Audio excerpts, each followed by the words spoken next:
County Master Gardener Association has partnered with the Tarrant Regional Water District to encourage water conservation. TRWD maintains 4 area lakes and pipelines needed to provide surface water to local water treatment plants so they can clean that water to meet drinking standards for our communities. They also work with many cities in Tarrant County, such as Fort Worth, Arlington, Mansfield, and many others, to provide water conservation programs to the community. Conservation is an important water supply strategy to help meet the needs of our growing population. There are currently 2.3 million people living in Tarrant County, and this is expected to double over the next 50 years. At SaveTarrantWater.com, you can sign up for free weekly watering advice custom to your location. If you're a resident of Tarrant County, you can sign up for a free sprinkler's checkup where a licensed irrigator comes to your home, provides a comprehensive evaluation of your system with recommendations to reduce water waste. There's also an event calendar where you can find information about future classes and workshops. So be sure and check out SaveTarrantWater.com to sign up for their free services. Hi there. My name is Teresa Day-Fickel, and I'm a Tarrant County Master Gardener. And today I'm presenting a PowerPoint presentation called Edible Landscaping.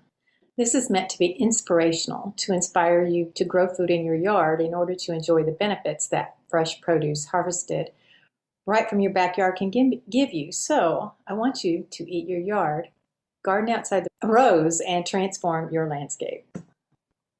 So what is edible landscaping? Edible landscaping means using attractive food-producing plants in a well-designed garden rather than using solely ornamental plants or planting food crops in utilitarian layouts. An edible landscape can be created in any style, and it can incorporate a mix of edible and ornamental plants. The standard American lawn, shrubs, and shade tree yard may provide a certain visual satisfaction, but it does virtually nothing to feed people or to provide a habitat for other critters. By contrast, an edible landscape offers fresh, affordable food, a variety of blooming plants, ever-changing seasonal surroundings, plus provides a home and sustenance for bees, butterflies, and birds. So why would you want to do edible landscaping? Well, you can water with a purpose. Since we pay so much for our water, why not get some food for our landscape water dollars? Edible plants are lovely and fun to grow with a bonus. They produce edible fruits and vegetables. The certainty of knowing what's going into your food and ultimately your body. You get the best of both worlds, edible and ornamental. You get to grow what you like the best. It's a great conversation piece. And it's fun for your kids and grandkids, and it's fun for you. And here are my kid and grandkids. So here's some ways that you can incorporate edibles in your small spaces. Put some herb pots on the patio. Plant fruit trees.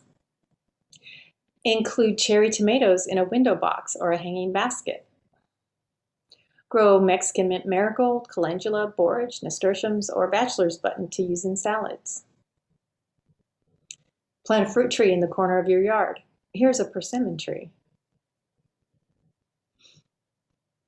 Put some red jewel cabbage in and among your spring flowering bulbs. Plant some colorful peppers alongside flowers. Here are some red peppers and echinacea. Some purple bok choy, dill, red cabbage, Chinese cabbage, and lettuce. This is tucked in and around my front mailbox bed. You can try attractive red, yellow, or rainbow Swiss chard. You can grow chives around the mailbox. These are regular chives. They have these pretty purple flowers. You can also find garlic chives that will have some pretty big, much bigger flowers that are white. They have a flatter, bigger leaf also. You can train thornless blackberries up your fence. And you can tuck onions and garlic in and around your bedding plants. In these pictures, the picture on the left, I have some cabbage in grow bags. It's really pretty. And that purple cabbage is really, really ornamental. I don't know why you would buy ornamental cabbage to plant in your flower beds when you could plant this. Next are beans hanging in pots. And then there's some basil that has all different colors and textures in there, along with some peppers. In this picture on the left, you're seeing a lot of different plants: tomatoes, peppers, eggplant, beets, beans, carrots, and kohlrabi are nestled in and among the ornamental shrubs, perennials, and vines. The next picture, those beautiful red zinnias. And then the hanging baskets there have lettuce in them. I think they're so pretty with that lettuce. Some more ordinary chives. Cucumbers in a pot with a tomato cage, and tomatoes in grow bags in front of that. Here's some more bok choy, some patio tomatoes, and strawberries.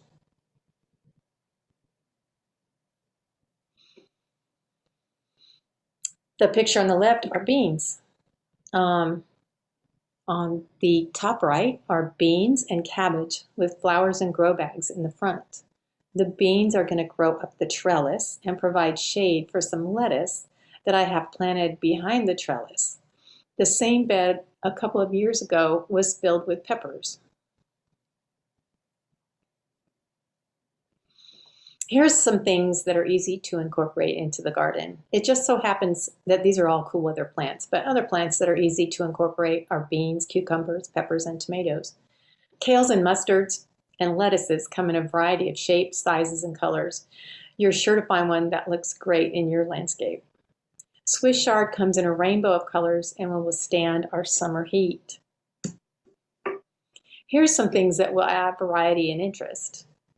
Beans and peas can grow on a trellis for height. You can even take just one pole and stick it in the ground and plant some beans or peas around it, and they'll grow up that one pole. Here's some strawberries. You can use that for ground cover. You can also use squash or melons for ground cover.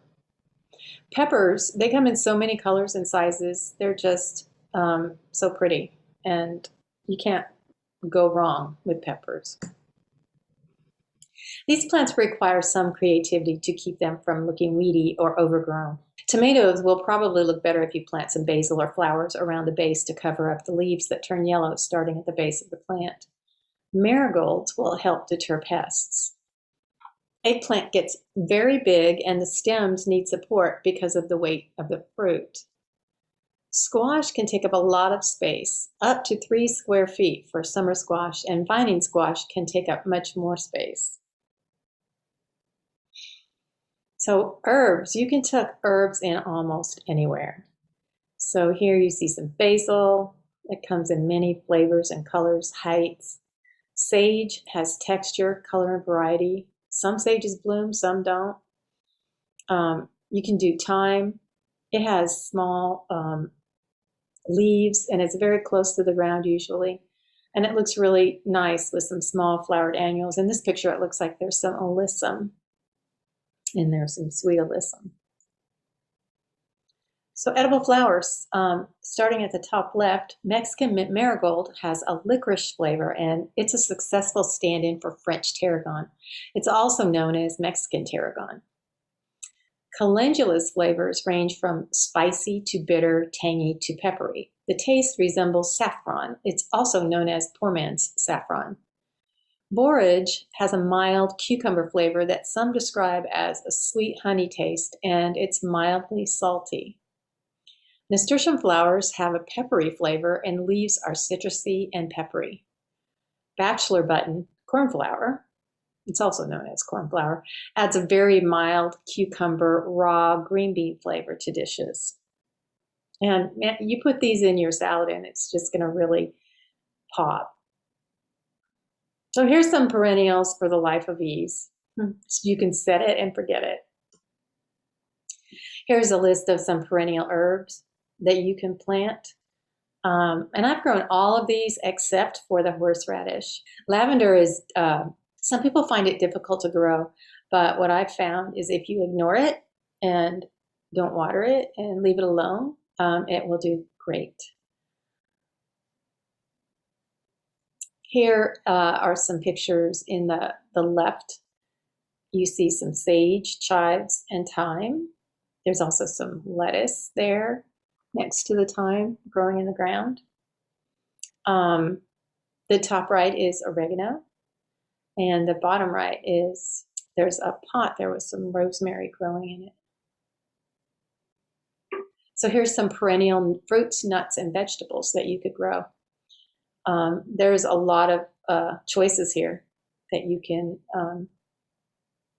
pick from. All three of these pictures are asparagus. The first picture on the left is in the summer after you've harvested the spring crop, which you see in the top right. You let some of those grow and they grow into this beautiful fern. It's big. It takes up a lot of space. And once you plant it, it's hard to get out. So make sure you put it somewhere where you really want it to stay for a long time, because this plant will last 15 to 20 years in your landscape. Artichokes are on the left. They're beautiful, but they also take up a lot of space. My artichokes survived the 0-degree temperatures without being covered. I was really surprised. Blackberries are always nice. You can get thornless blackberries for your landscape, so your grandkids or your kids won't get bitten by it. And there on the bottom right is a fig tree in a self-watering container. So here you have a pecan tree, some grapes on an arbor, and a persimmon tree.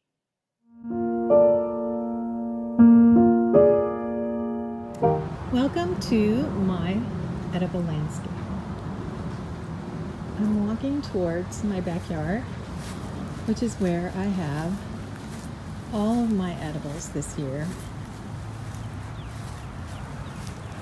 You can peek through and see the pots with lots of different things growing right now. Walking into the backyard, I have some pots, wicking pots, that I made out of some old mineral tubs that I got from a rancher. And the first thing you'll see are some beans, and these are dried beans that I'm growing in order to store over the winter. Is some Mexican mint marigold and a pot with some rosemary. The rosemary just barely made it through our sub-freezing temperatures this winter. I'm so excited that it made it. I didn't think it would. Behind the beans, I have some peppers that I'm growing in one of the wicking tubs. These peppers are called Chiltoma Grande de Ometepe. They're a very sweet pepper, and I've been saving the seeds for about 4 years now.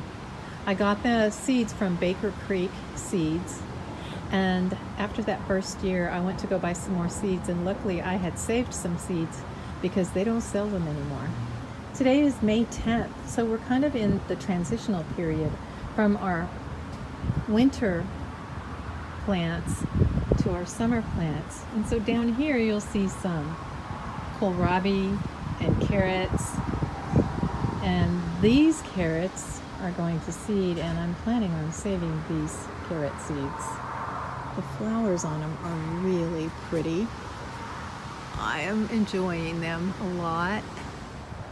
I also have some golden beets growing. I'm not sure how they're going to do, but we'll see. Behind the carrots, I've got a big tub of tomatoes and some eggplant. Those eggplant are going to get really big and beautiful.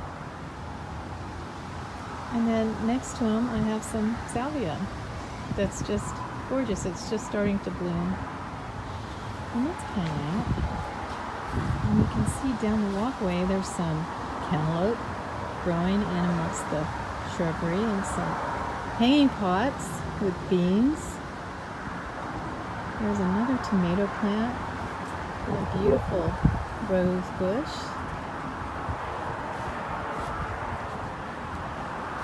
And keep walking and there's another tomato plant and more beans. So here you can see some beans, some leeks. The leeks are going to seed. There's some red cabbage that's about ready to come out. Like I said, we're in a transition period right now. Some more cabbage with some tomatoes behind the cabbage and beans climbing up the trellis for these cabbages to go. The insects are attacking them. It's time for some summer plants to come in here. And I have some cute little gazanias in front of the bed in some grow bags. So move over, you can see more tomatoes, and I have a fig tree in a pot and it has figs on it. Can you see the figs?